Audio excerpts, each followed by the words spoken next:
සතුට කියන්නේ තමන්ගේ තෝරා ගැනීමක්. සතුටින් හිටියම හොඳම දේ ලැබුණු මිනිස්සු නෙවෙයි. ලැබුණු හැම දෙයකම හොඳක් දැකපු මිනිස්සු. ඉතින් මම කාලෙක ඉඳන් හරිම ආසාවෙන් හිටියා කවදා හරි මම ආස කරන අයත් එක්ක ගොඩක් දුරකට ගිහිල්ලා නිදහසේ දවසක් දෙකක් ඉඳලා එන්න තිබුණා කියලා. ඉතින් ඇත්තටම මගේ හීනේ හැබෑ වුණා. මං කැමති ඒ දවස් ටික ඔයාලත් එක්ක බෙදා ගන්න. ඉතින් ඇත්තටම මේ ටුවර් එක අපිට හම්බුණු gift එකක්. මේ ටුවර් එකට යන සියලු වියදම් දරන්නේ මල්ටිලැක් ආයතනය විසින්. ඉතින් මේ ටුවර් එක අපිට හම්බුනේ ඇයි මොකක් හින්දාද හම්බුනේ කියලා මම වීඩියෝ එකේ ඉස්සරහට වලට කියන්නම්. ඉතින් මේ ටුවර් එකට ඉවෙන්ට්ස් ගොඩක් ප්ලෑන් වෙලා තියෙනවා. මුලින්ම කැස්බෑව බලන්න යනවා. පස්සේ මාදුගඟේ බෝට් සෆාරියක් යනවා. සහ වැලිගම මන්දාරා හොටෙල් එකේ දවස් දෙකක් නතර වෙලා දෙවෙනි දවසේ උදේවරුේ ඩොල්ෆින් බලන්න යනවා. මේ විදිහට තමයි මේ ටුවර් එක ප්ලෑන් කරලා තියෙන්නේ. ඉතින් අපිත් එක්කම තවත් ෆැමිලි 5කට මේ chance එක හම්බුණා. මෙයාලත් එක්ක තමයි අද අපි ටුවර් එක යන්නේ.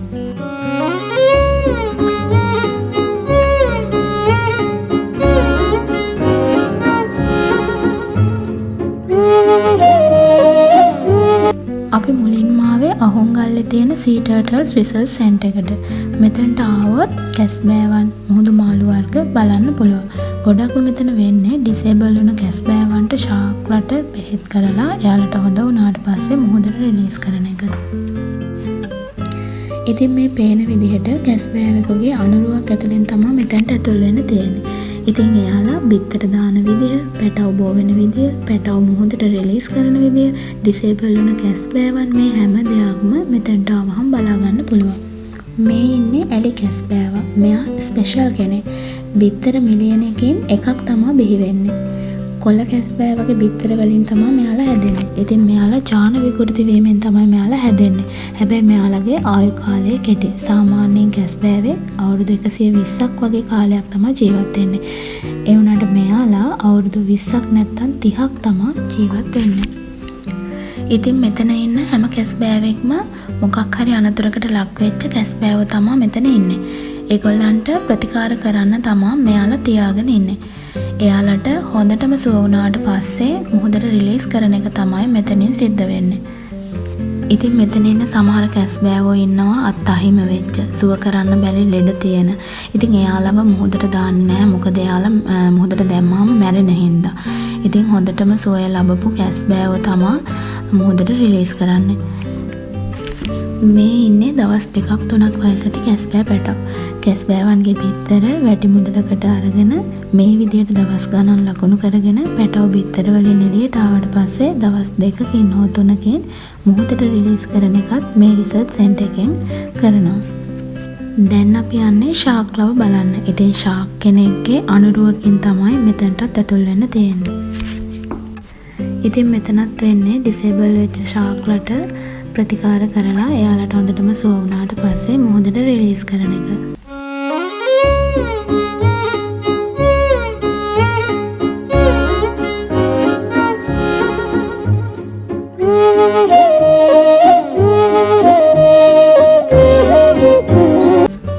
ඔන්න ඊළඟට අපි ආවේ මාදුගඟේ බෝට් සෆාරි එක යන්න.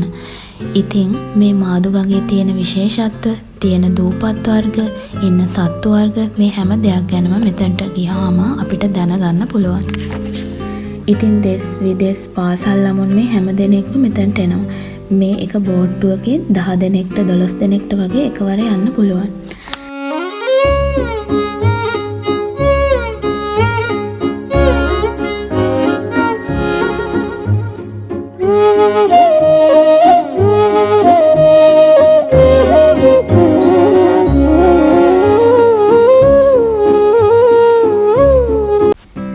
ඉතින් මේ මාදුගඟේ ඉස්සරහට යද්දී කඩලාන ශාක, ජල මාර්ග, කුඩා දූපත් ගොඩක් බලා ගන්න පුළුවන්. ඒ වගේම මේවල ඉන්න පක්ෂීන්, උරගයින්, සාගර ජීවීන් ගොඩ දෙනෙක්ගේ වාසස්ථාන බවටත් මෙතන පත්වලා තියෙනවා.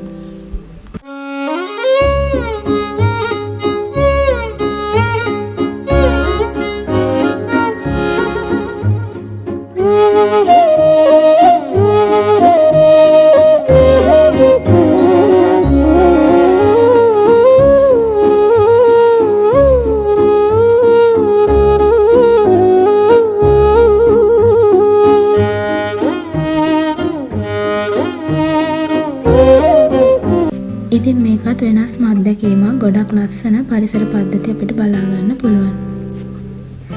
ඉතින් මේ තමයි ඉස්සෝ අභිජනනය කරන තැන්. මේ වගේ තැන් ගොඩක් ඉස්සරහට හම්බ වෙනවා. ඉතින් මේ වගේ ඉස්සෝ කොටු හැම තැනම වගේ හදලා තියෙනවා.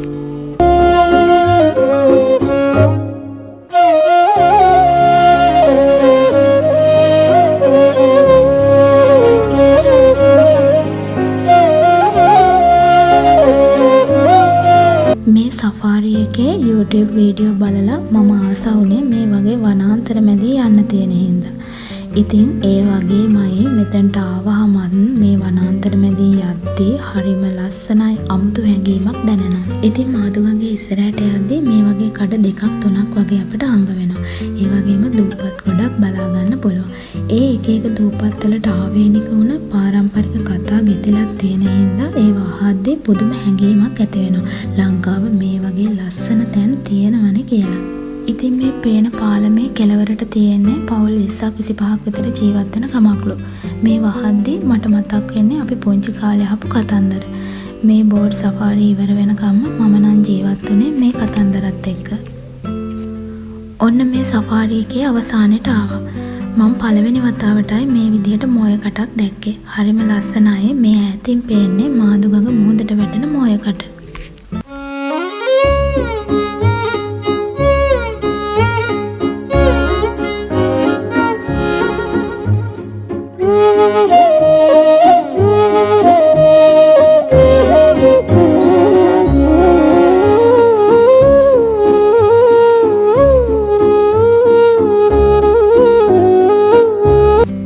ඊළඟට අපි ආවේ මන්දාරා රිසෝට් වැලිගම හොටෙල් එකට. ඉතින් මේක හරිම ලස්සන හොටෙල් එකක්. ඔයාලට ඉස්සරහට බලා ගන්න පුළුවන් මේ හොටෙල් එක කොච්චර ලස්සනයිද කියලා. සහ අපි කොහොමද මේ දවස් දෙක මන්දාරා රිසෝට් වැලිගම හොටෙල් එකේ ගත කළේ කියලා. ඉතින් හොටෙල් එකෙන් හොඳ වෙල්කම් එකක් අපිට හම්බ වුණා. ඉතින් මේක කම්පැනි ටුවර් එකක් නිසා මේ හැමදේම ගයිඩ් කෙනෙක් කරා තමයි සිද්ධ වෙන්නේ. ඉතින් අපේ පේමන්ට්ස්, අපේ විස්තර, මේ හැම දෙයක්ම ඒගොල්ලන් හරහා තමයි සිද්ධ වුණේ.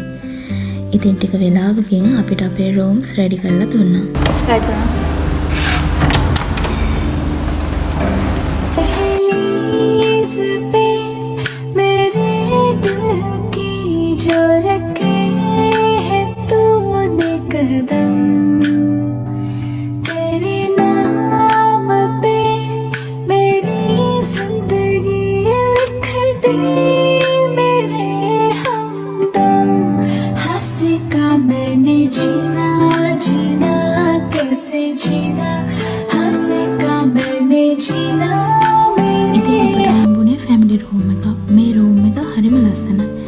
වෙනම ලිවින් ඒරියා එකක්, කම්ෆර්ටබල් බෙඩ් දෙකක්, වෙනම අයන් ඒරියා එකක්, කොෆි හදාගන්න වෙනම ඒරියා එකක්, මිනි බාර් එකක්, මේ හැම දෙයක්ම මේ රූම් එකේ තියෙනවා.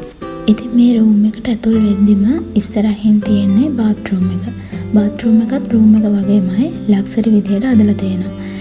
ඉතින් මිරර් එකක් තියෙනවා, සහ shampoo, conditioner, body lotion, sour cap, මේ වගේ දේවල් තියාගන්න වෙනම ඒරියා එකක් තියෙනවා. ඒ වගේම වෙනම ෂවර් ඒරියා එකක්, බීච් එක පේන විදිහේ විව් එකකුත් මෙතන තියෙනවා. ඒ වගේම බාත් ටැබ් එකක්, කොමඩ් එකක් වගේ දේවල් මෙතන තියෙනවා.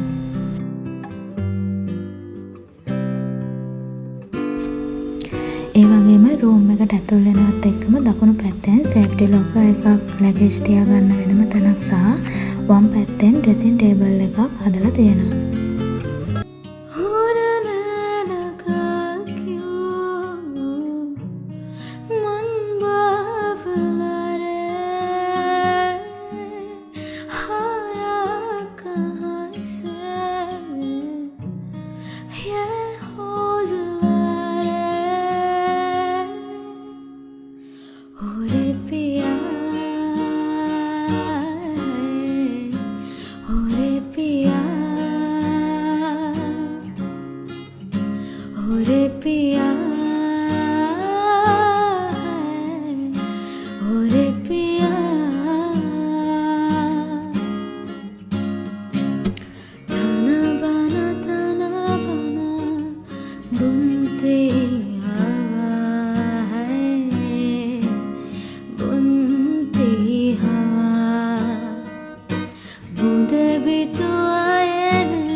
මං ඉස්සෙල්ලා කිව්වා වගේ මං ආසාවෙන්ම හිටිය දෙයක් තමයි බීච් එකක් අයිනේ තියෙන හොටෙල් එක නතර වෙන්න.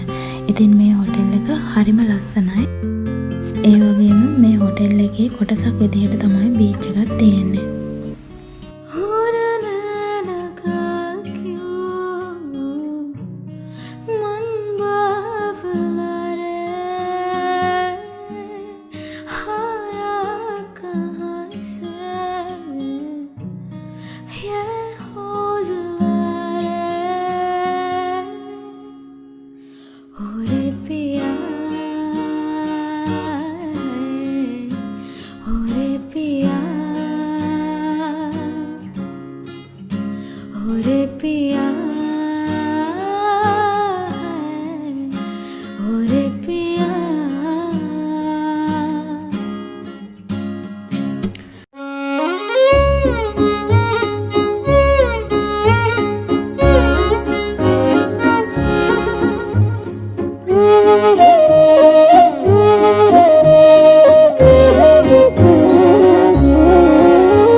ඉතින් අපේ ටුවර් එකේ ඊළඟ කොටස තමයි ඩොල්ෆින් බලන්න යන එක. ඉතින් ෆස්ට් ටයිම් තමයි මම මේ විදිහේ අත්දැකීමක් ගන්නෙ. අපි දැන් ඇවිල්ලා ඉන්නේ මිරිස්සේ තියෙන ෆිෂින් හාබර් එකට. වේල්ස් වචෙන් මිරිස්සේ විත් ප්‍රශස්ති කියන ඒගොල්ලන් කන්ටැක්ට් කරගෙන තමයි අපි මේ ගමන යන්නේ. ඉතින් මේ හැමදේම අපේ ට්‍රිප් එක ඕගනයිස් කරන ගයිඩ් හරහා තමයි මේ හැම දෙයක්ම සිදු වෙන්නේ. මෙන්න මේ බෝට්ටුවේ තමයි අපි ඩොල්ෆින් බලන්න යන්නේ.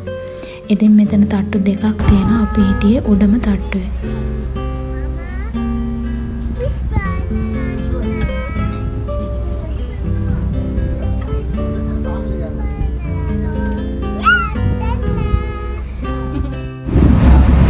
ඔන්න අපි යන්න පිටත් වුණා. පිටත් වෙන කලින් මෙයාලා බ්‍රෙක්ෆාස්ට් එක අපිට දෙනවා. වමන යන කෙනෙක් නම් ටැබ්ලට්ස් එහෙමත් දෙනවා. ඊට කලින් අපිට කොෆි එකක් එහෙම දෙනවා. ඊටත් කලින් අපි කවුද යන්නේ කවුරුද යන්නේ කියලා අපේ විස්තර එහෙමත් ලියා ගන්නවා. ඉතින් පැය 4ක් විතර මුහුද මැදට යනවා ඩොල්ෆින්ලා හම්බ වෙනකම්. ඉතින් අපි 3 දෙනාට නම් කෙලින්වත් ඉන්න බැරි වුණා වමනේ දැම්ම. ඉතින් මේක කෙනාගෙන් කෙනාට වෙනස් වෙනවා. ඉතින් ඇත්තටම මේක වෙනස්ම අත්දැකීමක්. ඉතින් මේ පේනවා වගේ ඩොල්ෆින්ලා ගොඩක් හිටියා. පාදක මැද්දේ වුණත් මේක හරිම සුන්දර අත්දැකීමක්. ජීවිතේට එකපාරක් හරි අපි අරගන්න ඕන දෙයක්.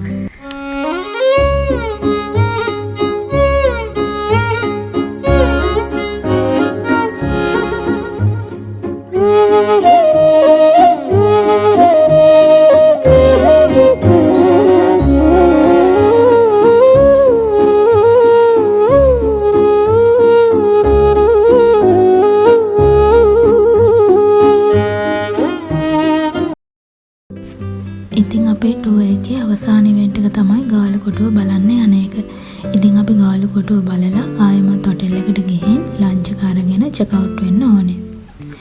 ඉතින් මේ ටුවර් එක හම්බ වෙන්නේ හස්බන්ඩ් හින්දා. ඉතින් මේක හම්බ වෙන්නේ ආයතනෙන් 5 දෙනෙක්ට විතරයි. ඒගොල්ලන්ගේ දක්ෂතාවයන්ට හම්බ වෙන ගිෆ්ට් එකක් තමයි මේක. ඉතින් මල්ටිලෙක් ආයතනයට ස්තුතිවන්ත වෙනවා මේ වගේ ටුවර් එකක් අපිට ඕගනයිස් කරලා දුන්නට. මේ විදිහට තමයි අපේ මේ එක්ස්පීරියන්ස් එක ගත වුනේ. ඔයාලත් මේ එක්ස්පීරියන්ස් තුනම අරගෙන බලන්න. ඉතින් කියන්න ඕන දෙයක් මේ ටුවර් එක ගයිඩ් කළේ මෙන්න මේ ආයතනය. ඉතින් එයාලගේ සර්විස් එක ගැන කිව්වොත් කියන්න කිසිම වරදක් නැහැ. පුළුවන් උපරිමයෙන්ම අපට හොඳ සර්විස් එකක් ලබා දුන්නා. ඉතින් මල්ටිලෙක් ආයතනයට බොහොම ස්තුතියි අපිට මේ ට්‍රිප් එක ඕගනයිස් කරලා දුන්නට.